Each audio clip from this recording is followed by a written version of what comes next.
So yes, we're back on 4th of July. What's up, guys? So we were talking about the umwelt, which is your perception of your organic reality. Of course, let's watch this video real quick. It's another nighttime hunter, a deer mouse. He's patrolling the leaf litter, looking for bugs and seeds. The owl hasn't quite keyed in on the sound, but a turn of the head changes that. Its head spins a full 270 degrees, 3/4 of a full rotation. His ears tell his light-sensitive eyes exactly where to look.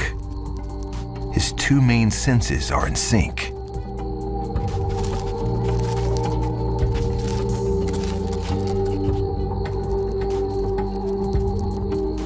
Target locked. Just like the owl has that target locked, we got our target, America, locked. This was 1920s America here, and what you're gonna see is that, of course, people are looking around, keeping their eyes on, the world, observing things, talking to each other. Lots of people out there. In that video, the camera was brand new. Social media, we use our cameras to communicate with people. Social media and also your phone can be observed as a black mirror, such as the show. I mean, it literally is a black mirror. But on top of it being a black mirror, there's a concept called a daemon. With using the two concepts of social media and also your phone, you get feedback such as a daemon. A daemon would be something that would control the positives and negatives and be a reflection of your inner soul. So essentially, it's not inherently bad or good, but what it would do is it would give you an intermediary feeling between, your life and the spiritual world. Nowadays, we use our phone. The algorithms in your phone give you feedback such as positive and negative based on what you want to see. It's going to give you that feedback. We're also able to FaceTime people, kind of like a crystal ball. You're able to appear out of nowhere, out of thin air, FaceTime, call, text.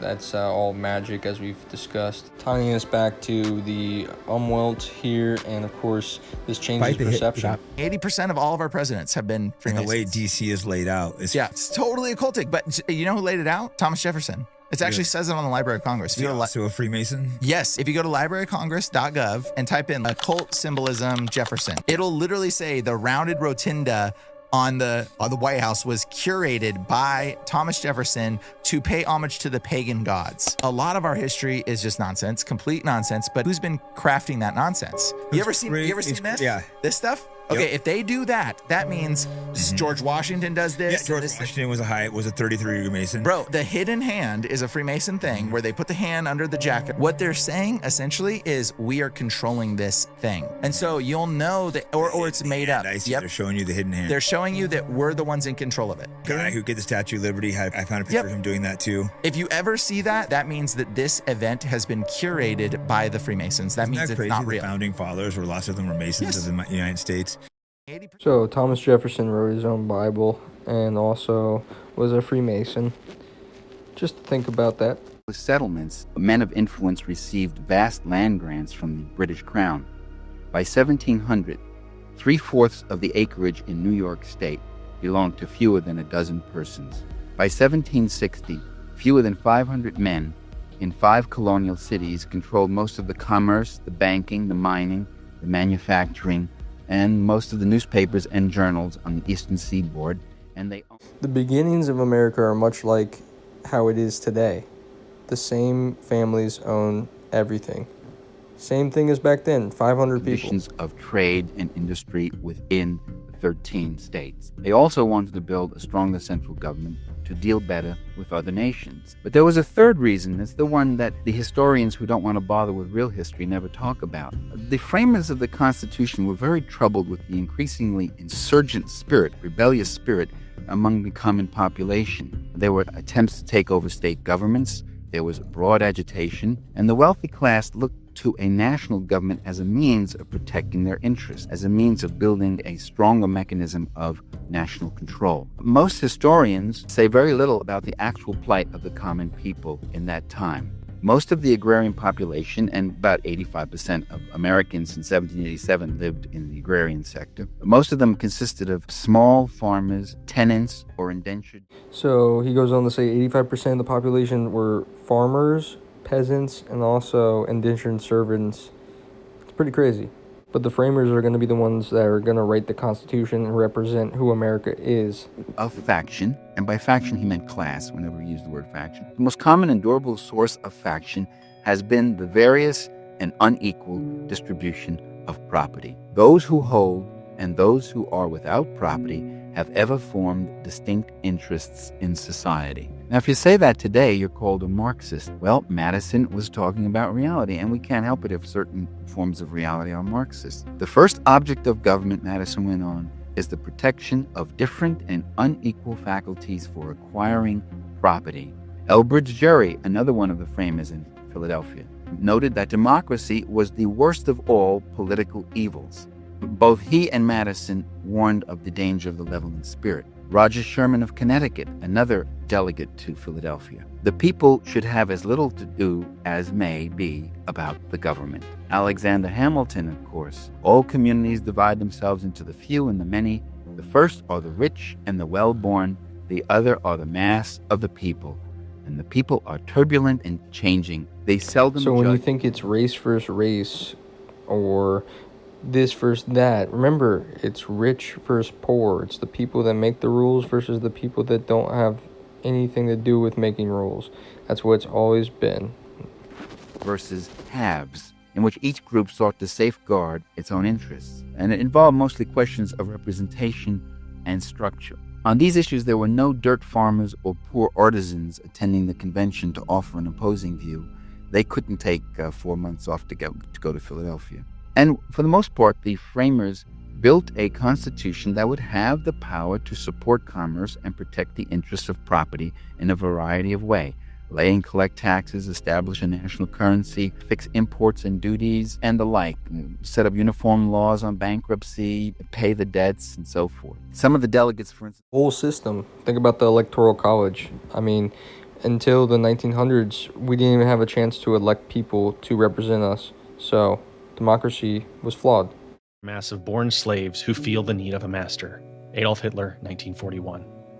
I advance it therefore as a suspicion only that the blacks are inferior to the whites in the endowments both of body and mind. This unfortunate difference of color and perhaps of faculty is a powerful obstacle to the emancipation of these people. Thomas Jefferson, 1788. The people who wrote the Constitution, especially TJ, but even we're about to go into George Washington, were all just racist people. No offense, they had their own, ego and all their own interests. They didn't care about others, and then the world was a different place, so the way they looked at people, the way they treated people, I can't imagine it. Reliable as the working class grew in numbers. And by the way, they anticipated a day when the mass of the people would be working, not on their own land, but working as employees. Well, Congress was given the task of, quote, organizing, arming, and disciplining the militia, and calling it forth to suppress insurrections. Those are quotes right from the Constitution. And by the way, that was a provision that was to prove a godsend for the industrial barons a century later in the 1870s, 80s, and 90s, when the army was used repeatedly to break strikes by miners and railroad workers and factory workers. The method of representation was interesting. Nobody could vote for the president. The chief executive was to be selected by an electoral college that was voted by the people. But the framers anticipated that these meetings of the electoral college in each in the various states would consist of political leaders and men of substance, again, who would be able to travel to the state capitol and sit there and debate who should be president. So what the Founding Fathers did is they made sure that the electoral college, as he was explaining, especially early on, would only allow in people of the same class, people of the same interests, people of the same values, same mindset. So those people that were running the world or running America early on were no different from the kings and queens from Europe, no different from any of the old traditions in the past. Even some of them, and some of their track records, history, all that good stuff is to be very testy. And honestly, if it was in modern standards, none of these people would be, our friends, or we wouldn't look up to them and put them on Mount Rushmore. Book, which I recommend to you, An Economic Interpretation of the Constitution, which he published in 1913. The defenders of our, quote, founding fathers said they weren't guided by their class interests. They were concerned with higher things other than just lining their purses. They were motivated by a concern for nation building that went beyond their particular class interests. The argument so goes. Well, I think that the fallacy to presume that there's a dichotomy between the desire to build a strong nation and the desire to protect wealth is a fallacy. And the other fallacy is to presume the framers could not have been motivated by both. In fact, like most people, they believed that what was good for them was ultimately good for the entire society. Their universal values and their class values went hand in hand. Nation building is what they did, They've had their stories passed down for years and years and years, and America has turned into this super juggernaut, using European power and European banks and disguising into the Federal Reserve and becoming the hegemon of the world, going to wars and endless wars in Iran, Iraq, Afghanistan, all these different, Vietnam, all these different places, and promoting the dollar, making a one world currency. All right, let's get on to the next couple videos. That's what his teeth looked like, and they were all pulled from slaves. God damn it. I didn't. How come we never learned that in school? Like, for real, why are we learning that now on the internet? It's not like that. It was a new story broke. No, it didn't. He's been dead for 300 fucking years. How is it possible that this is coming out now? You just need a cool history teacher. Like, Duncan would be a cool history teacher. Do you think, obviously someone knew that. Otherwise, it wouldn't be out there now. So it must... What grade do you learn that then? Because you can't teach that to a 7-year-old. They'd be like, what? Maybe what does that mean? Pulling Maybe teeth? you should. When did they teach kids about slavery? Oh. Oh, yeah, I guess. Yeah, you learn about slavery pretty quick. Right. Slavery is it's basically pulling a slave's teeth out, and slavery are both horrific. There's no, one better than the other. They kind of hey, The internet asked artificial intelligence what George Washington would look like if he was alive in today's society. And the image is quite alarming. All I am going to say is that I can see the similarities. George Washington... All right, no offense to your grandpa, but it's the same people that run the world today as back then. Look at the guy. He literally looks the exact same as some of the politicians that are around. So he became president in 1789, George Washington. Before George Washington, there was a whole committee, the Congress of... the Continental Congress or something like that, and they basically were the original, kind of like actual founding fathers, the ones that we get taught about. And then one of the first actual noted as the first full termed in the under the Articles of Confederation was a black gentleman here named John Hanson. He was a real smart man, inventor, and also a librarian. And so this is more about Thomas Jefferson's Bible. As you can see, he had little works of art here. You can't go over all of American history, or I'd literally be here all day. But I'm going to show you a little bit of what happened in the 70s going into 1981. I guess, the job market in America has always been up and down. But to be honest, some of the ways that the presidents set things up, as you'll see in this next video, discourage people from having jobs. Its peak, the 1950s. And then came the 1970s. The state of the union is not good. Millions of Americans are out of work. Recession and inflation are eroding the money of millions more. Americans were feeling the hit in their pockets, and they needed someone to blame. The result of this is President Jimmy Carter losing his re-election to Governor Ronald Reagan, who early on in his term changed the game when it came to how labor unions were treated. The real turning point is the 1981 air controller strike, when President Ronald Reagan fired the nation's air traffic controllers for striking. This was a major event. This is an event where Ronald Reagan and the federal government were drawing a line in the sand with the labor movement. It kind of gave corporations a green light to become extremely aggressive. management in the private sector became committed to preventing unionization whenever attempts to unionize emerged.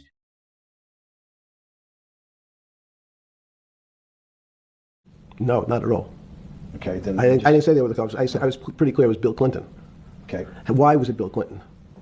Because Bill Clinton wanted to get votes from those people. And he sold them the idea that instead of renting in a house, and historically the values of houses have gone up, and he said, you guys in these local communities who haven't been able to afford a house before, I'm going to show you a way. I'm going to give you a way, because I'm sure I'll get your vote, that you can own a house, because I want your vote. So what we're going to do is I'm going to let you buy a house, Mr. Bannon, when you really, you're right on the border, maybe, or not even on the border. Your credit is not good. Okay, let's be honest. And it's not my fault, it's not Bill Clinton's fault, but if whatever happens, at the moment your credit score or whatever it is, your credit's not good. Now, normally, you come to me and want to borrow money, I'm a bank, and I say, I'm sorry, Mr. Bannon, I can't lend you money because your credit score is not up to where it needs to be. Hopefully, if you work harder and clean up some of your problems, it will be. But no, what I say to you is, I'm going to figure out a way to lend you, not give you. I'm going to lend you money anyway. And don't worry, I'm going to get rid of the term that you don't have bad credit. Bad credit sounds pejorative. You don't want to be a person. Sounds judgmental. Yes, sounds judgmental. So what we're going to do is we're going to call your credit situation subprime. Oh, nobody knows what that means. Subprime. That means prime is good credit. Subprime is not good credit, less than good credit. So we'll call it something that people really won't follow. And we'll tell you what, we're going to have people lend you money though you are a subprime borrower, and I will figure out some government agencies to guarantee your loan, though I don't think you're a good risk. So the banks say, no, we don't want, initially, the banks said, sorry, this is too risky, Mr. President, for us. We're in the business of managing risk. It's not our money. It's the hard-working people's money sitting in our bank. We can't lend to people whose credit is not prime. You're asking us to lend to people who are subprime. And he says, here's the key, if you don't, Mr. Bannon, I'm going to make sure the Justice Department charges you with discriminatory lending because you refuse to lend to my subprimers. In business terms, you should never lend to. But what we'll do is I'm going to form an agency called Fannie Mae and Ginnie Mae, just another agency names. They'll guarantee your loan. So don't worry. Don't worry. You don't have to pay it back anymore. Even though and maybe you don't even have to work as hard anymore. That's probably a harsh statement, but these players, these two... Thanks to our president's best friend, we have a little bit more insight on the shadows, on the secret societies, the creepy people. If you were president, would you declassify, you can answer yes or no to these, would you declassify the 9/11 files? Yeah. Would you declassify JFK files? Yeah. I did a lot of it. Would you declassify the Epstein files? Yeah, I would. All right. I guess I would. I think that less so because, you don't know. You don't want to affect people's lives if it's phony stuff in there because there's a lot of phony stuff with that whole world. But I think I would, or at least... Do you think that would restore trust? Help restore trust? Yeah, I don't know about Epstein so much as I do the others. 9/11, yeah. JFK, I'm with you. Jeffrey Epstein, yeah. Well, why would Donald Trump be so circumspect about exposing... Ooh, I hate to jump scare you, but guess what? This guy's gonna appear this many times. And so is this guy, another weird man that wants to take AI to the top. Or how about this guy, who basically cheated on his wife and was found doing that. Or this guy who wanted to go there on Christmas Day that sells Teslas named after an actual inventor. Or us, who have to deal with all the fucking bullshit. And what about the obelisk in the Oval Office? the ovaries and the penis? What about the occult imagery, such as the owl? That's all over it's on the dollar bill as well. And what about the penis again? For some reason they like the penises everywhere, like middle schoolers. San Francisco, the valets are suing the Bohemian Grove, and the neighbors are losing their mind. All the video games, the Tree of Life from Cabal, all the symbols, the 13 stars, the Eye of Providence. Our new order is complete. He approves of our new order. What the fuck does that mean? Creepy. 1776, also Illuminati, same year. We have before us the opportunity to forge for ourselves and for future generations a new world order, a world where the rule of law, not the law of the jungle, governs the conduct of nations. When we are successful, and we will be, we have a real chance at this new world order, an order in which a credible United Nations can use its peacekeeping role to fulfill the promise and vision of the UN's founders. Out of these troubled times, our fifth objective, a new world order, can emerge.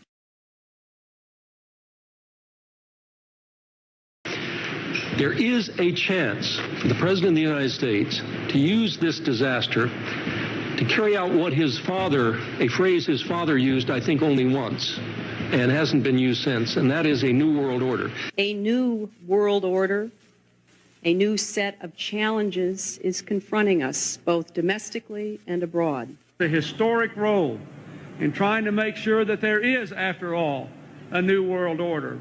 And the phenomenal opportunities before us to create a real new world order. George Bush has invoked a new world order without enunciating a new American purpose. Now, much has been said by the Secretary of State and others about a new world order. After 1989, President Bush said, and it's a phrase that I often use myself, that we needed a new world order.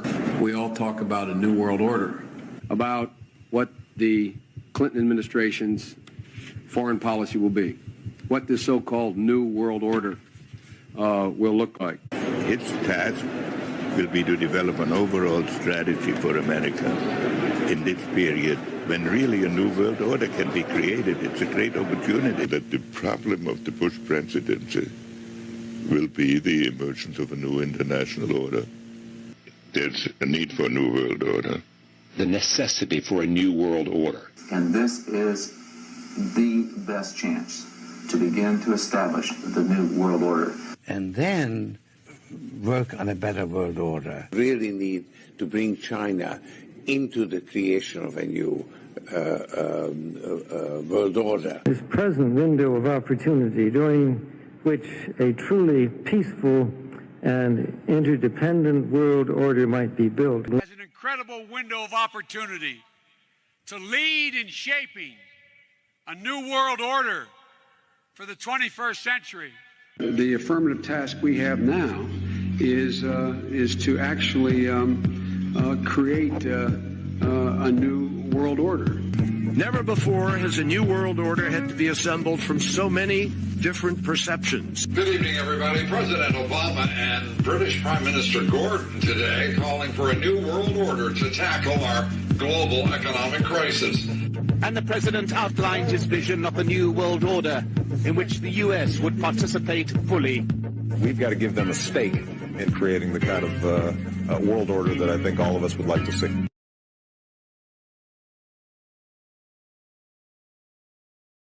So I would say the proper position that we should have for the UN is there's no need to be in the UN. Why don't we just get out?